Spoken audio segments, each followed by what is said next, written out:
Imagine someone holding your entire digital life in the palm of their hand, every private message, every photo, and every contact, all without ever touching your phone or installing a single piece of spyware. It sounds like a Hollywood thriller, but in the underground world of social engineering, this is the ghost clone method.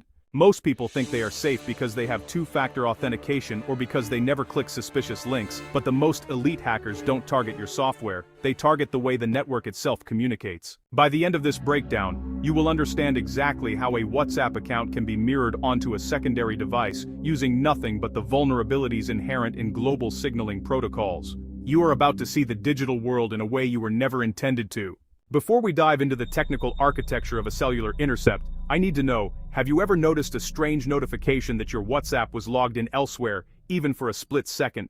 Drop a yes or no in the comments right now, because your answer actually determines which layer of security you've already unknowingly compromised. Before we proceed with this deep dive analysis into signal exploitation, we must state clearly, this video is for educational purposes only.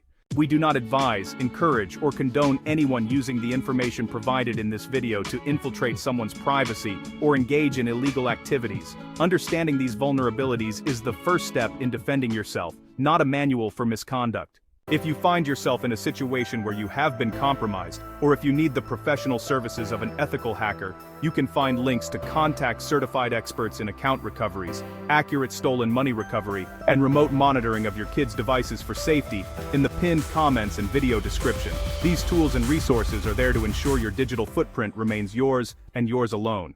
To understand how a clone happens without an app, you have to stop looking at WhatsApp as an app and start looking at it as a series of data packets traveling through a SS7, signaling system number 7, gateway. When you log in, your phone sends a request to a server, that server sends back a validation. The fastest fix to bypassing traditional security is what's known as the mirror port redirect. In this strategy, a bad actor doesn't need to bypass WhatsApp's encryption because they aren't breaking the lock. They are simply making a copy of the key as it's being forged. If you're finding this technical breakdown valuable, make sure to hit that like button and subscribe to the channel so you never miss a security update that could save your data. The process begins with network impersonation. Every SIM card has a unique identifier. By using a specialized hardware setup that mimics a localized cell tower, often referred to as a stingray or an IMSI catcher, the attacker forces your phone to connect to their tower instead of the legitimate service provider. Once the connection is bridged, the attacker initiates a WhatsApp registration request for your number on their own device. Normally, you'd get a text message with a code, but because your phone is connected to their intercepted tower, the SMS packet is snatched out of the air before it ever hits your screen.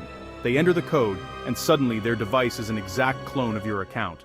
You see nothing, they see everything. At this point, you might be wondering, is my current phone even capable of detecting a fake tower? It's a terrifying thought. If you want to learn how to shield your device from these specific interceptors, share this video with one person you care about, because awareness is the only firewall that works against social engineering.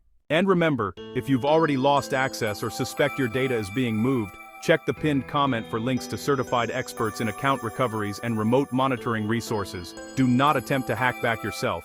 Always use professional, ethical channels.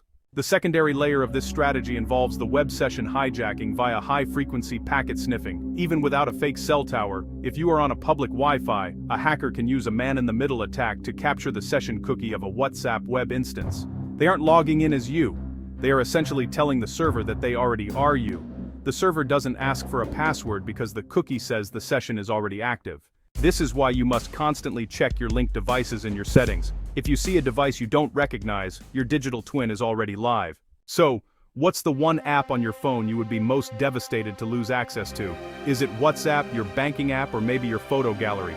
Go ahead and tell me in the comments, because honestly, the ghost clone method can theoretically be applied to any service that relies on SMS-based verification. Staying one step ahead of these vulnerabilities, well, it requires more than just a strong password. It actually requires a fundamental shift in how you perceive your private connection. The strategy of the elite is pretty simple. They look for the path of least resistance. I mean, why would anyone try to crack 256-bit encryption when you can just intercept the human element or the underlying network protocol? By understanding the mechanics of how hackers clone accounts without software, you move from being a target to becoming an informed observer. If you need immediate help with security audits or stolen money recovery, just check out the resources in the description below. Keep your signals tight, your sessions monitored, and your eyes open. This has been Fastest Fix. Like, subscribe, and yeah, stay secure.